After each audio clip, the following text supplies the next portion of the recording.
So as you guys saw last Friday, we made a video of us.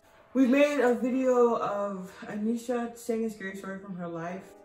Today what we're gonna be doing is reacting to Anna Solves, and if you guys don't know her, she's gonna be right here, and she's gonna be in the video, as well. So we're going to be reacting to her video. The cheerleader mom who stabbed her baby to death because of this.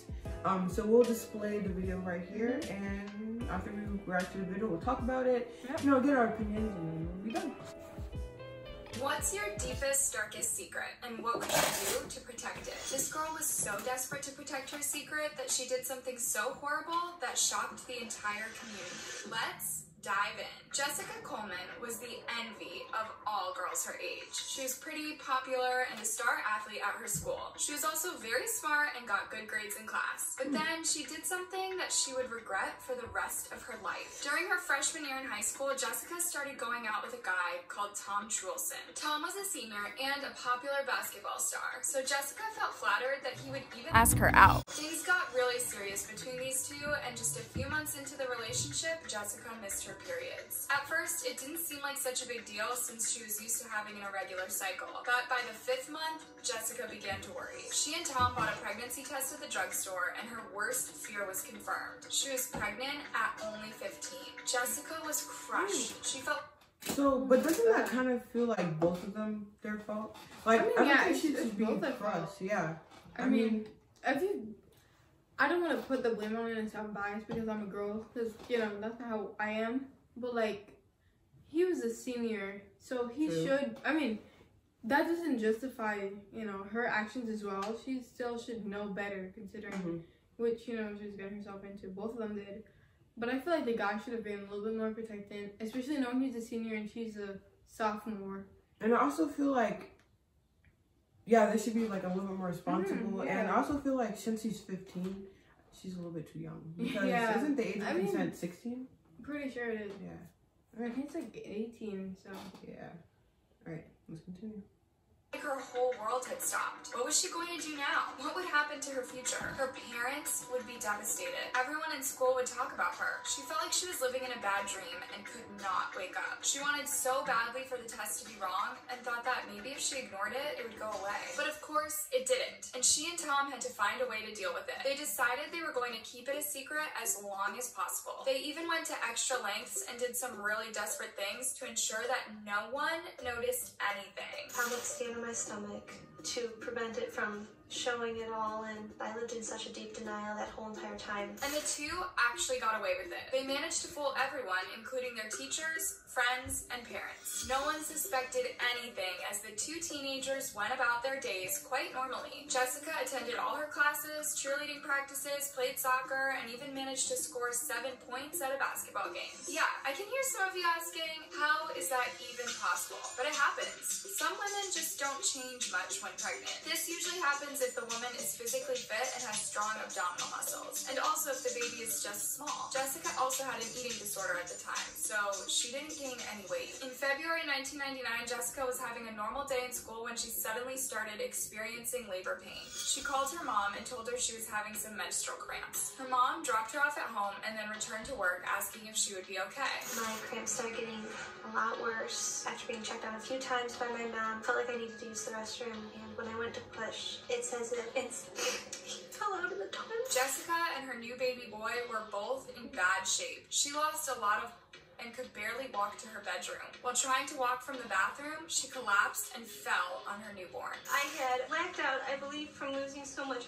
By the time that I came to and I looked down, he was underneath me. In an interview with Oprah, That's actually really tragic. Yeah. So if the baby fell in the toilet, then wouldn't the baby have brain damage? Not really. Actually, I think in some when some women is giving birth, they usually go underneath the toilet. I said underneath. They usually like sit on a toilet, I think. So I don't know. Jessica said that she tried to do everything she could to help the newborn. She cleaned him up and cut the umbilical cord and tied it with her hair barrette. All this while, she claimed the newborn did not move or cry and that she could not tell whether he was dead or alive. Later, she went back to the bathroom and cleaned it up. By that time, her mother and sisters were already home and were calling her down to dinner. She left her newborn on the floor inside her closet and joined her family for dinner. Now, this is where things get really dark. When Jessica returned to her room, she took a kitchen knife with her and stabbed her newborn in the chest. She would later claim that she did it to take away his pain, but some people believe that she just wanted to get rid of him. I stabbed him in the chest because I thought I was taking away his pain. That just doesn't make sense. If she thought that her son was stillborn, Oprah asked her why she felt the need to do that. She then said that she was confused at the time and didn't know what she was doing. Jessica then called her boyfriend Tom and asked him to come over to her house. However, Tom was in college at that time and could not make it until the next day. Jessica didn't want to raise any suspicion, and so the next day she woke up early and went to school as normal. Tom came later that evening as he had promised, and Jessica showed him the newborn's body, which she had put in a duffel bag. Then Tom took the bag and went and threw it in a flooded quarry a few miles from Jessica's home. We were never going to tell anyone. It had gone so terribly wrong that by this point in time, coming forward wasn't an option anymore. 6 months later, the small community of Columbus Station in Ohio was in shock when a diver found the body of the newborn boy stuffed in a duffel bag with rocks in it. What kind of monster could do such a horrible thing? Baby boy Hope. Lorain County Sheriff Detective Carl Yost worked overtime to find the cold-blooded killer. He even had an image in mind of what the killer looked like. I think we all wanted to think there was some kind of monster behind this, because who else would do this besides a monster? But for 6 years, the case remained a mystery. Meanwhile, Jessica and Tom broke up and went on to live separate lives away from each other. Tom graduated from college and became a teacher, while Jessica finished high school and went off to college. But as much as Jessica tried to move on with her life, the images of what she had done to her son continued to haunt her. She was drinking a lot, using narcotics, and even got a DUI. Over the last few years, I started having mini nervous breakdowns, I guess you could call it. Just anything would trigger it. During this period, she met a guy named Matt McKenzie and started going out with him. The relationship got serious and Matt started talking about marriage. One day, Jessica and Matt were having drinks at a local bar and were talking about their future together when Jessica started having a nervous breakdown. She started crying and told Matt everything she had done. Unknowingly to them, someone had happened to overhear their conversation and reported her to the sheriff. Soon, both Jessica and Tom were brought in for questioning and they confessed everything. Tom pleaded guilty to obstruction and abuse of a human corpse. He was sentenced to 2 years in prison but was released early after only serving 13 months. Despite having been 15 when she committed the crime, Jessica was tried as an adult and pleaded guilty to involuntary manslaughter and endangerment of a minor. She got the lesser charge of involuntary manslaughter instead of first-degree homicide because the coroner could not determine what really caused the boy's death. She was later sentenced to 6 years in state prison.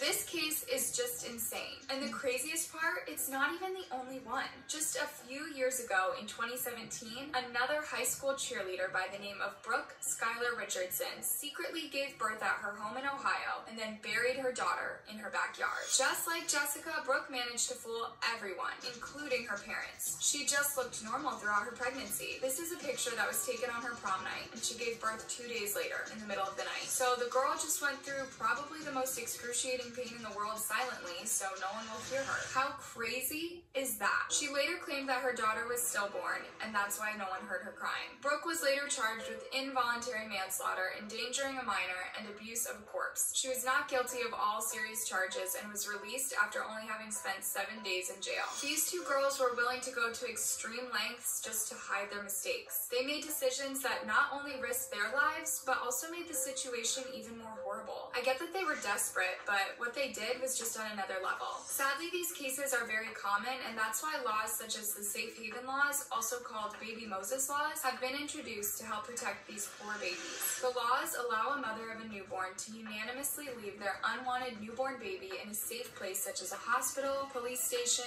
or fire station, without having to worry that they would go to jail. Unfortunately, even with such laws in place, people still abandon their young ones in unsafe places, or even worse, get rid of them. If you or anyone you know is going through a similar situation, remember that there's a better solution that does not get you in trouble. That's the end of our video today. What do you think about this case? Is the Safe Haven... Wow, that is a lot. interesting. So how do you feel about this? Honestly, I feel like I don't know. I feel like what you said, like a lot of times this happens and we really would never know, you know, unless we're watching things like this or we read about it. But it's kind of insane to me how someone can like kind of do something like this, like knowing what they're doing, or maybe even I don't like. It's just, and like even though they feel guilty, it's still wrong. Yeah. Happy Halloween, everyone. Hope you're getting a lot of candy and treats. We're probably out getting candy and treats right now. We're actually filming this on the 16th, so I'm planning. But thanks for watching.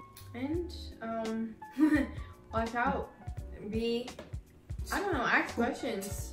Yeah, in the comments. Yep.